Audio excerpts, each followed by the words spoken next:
Hai, saya Sudin Saleh. Okey, ada juga yang request untuk saya terangkan sedikit bagaimana cara untuk kita FIFO, fast in, fast out. Dan alang-alang kita buat juga tutorial menggunakan satu screener iSaham yang dipanggil iSaham FIFO. Okey, macam biasa, macam mana nak masuk screener ni? Yang pertama, pergilah ke isaham.my dan klik di screeners, listkan all screeners dan boleh search, boleh cari FIFO FIFO.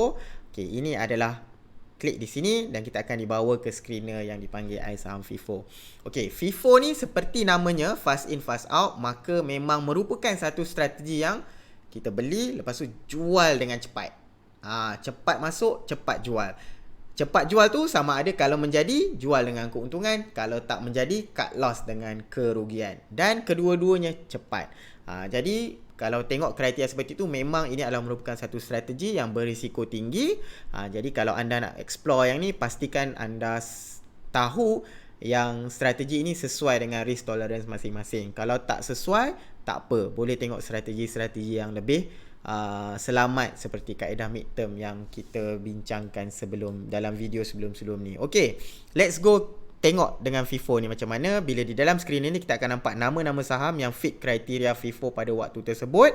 Dan macam biasa kita susun yang paling atas adalah yang paling match kriteria yang ditetapkan. Jadi beri keutamaan kepada saham-saham yang berada di ranking yang di atas. Ini adalah harga terkini dan iSaham scoring adalah scoring yang diberikan kepada setiap saham.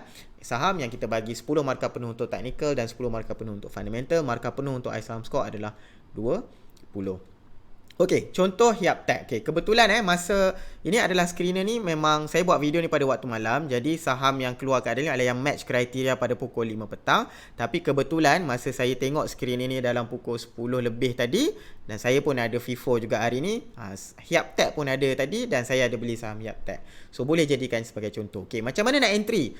Sebab dekat sini tak ada pula tulis entry price, target price. Jadi yang pertama, kita boleh entry menggunakan kaedah intraday masing-masing. Sebagai contoh, carilah saham Hyaptech ni. Kita nak tengok chart ni macam mana.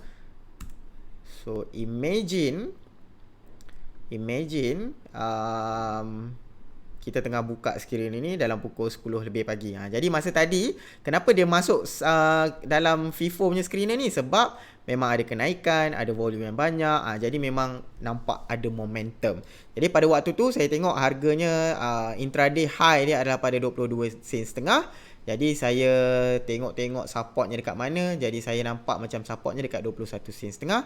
Jadi saya pun entry dekat 21 sen setengah. Cuma dalam kes saham ni tadi dia tak terus naik, tetapi dia berehat dahulu, membentuk support yang lagi satu pada 21 sen dan terplay out sikit sampai 20 sen setengah. Tapi masih lagi dalam saya punya cut loss support level yang saya boleh terima. Jadi saya tak jual lagi. Saya still stick kepada, saya dah Q-sell pada 22 sen setengah. So kebetulan pada waktu petang tu dia teruskan kenaikan. Jadi match lah pada 22 sen setengah. Dan paling tinggi dia pergi 23 sen setengah. Sebab saya tak ada masa nak tengok, jadi saya terus Q-sell pada 22 sen setengah. Dapatlah keuntungan dalam 4% lebih kurang sikit 4% macam tu. Okay, ini cara nak entry dan exit menggunakan kaedah intraday yang macam saya biasa pakai. Okay, let's say kalau kita tak berapa nak mahir menentukan, so boleh juga kita gunakan support yang agak dekat. Boleh gunakan support yang ada di iSaham menggunakan teori WD Gun. Okay, macam contoh saham Hyaptech ni, let's say masa kita buka kebetulan harganya 22 sen setengah dan kita nak entry, tapi tak nak entry pada terlalu tinggi. Let's say di mana support yang mungkin dia akan pergi, anda boleh klik saham ni. Okay, pergi ke bawah, tengok di ruangan technical.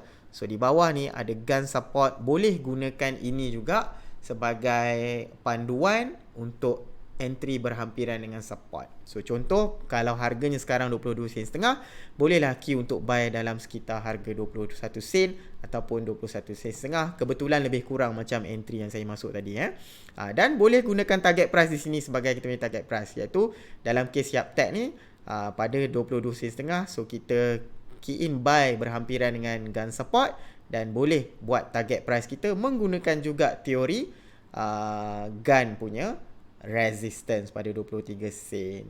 Okey, ini adalah antara cara mudah untuk kita menggunakan saham FIFO. Boleh gunakan dia sebagai satu watchlist. Dan kalau anda suka video yang saya buat, jangan lupa klik subscribe. Kalau ada apa-apa soalan ataupun cadangan, boleh type di ruangan komen. Terima kasih kerana menonton dan jumpa lagi.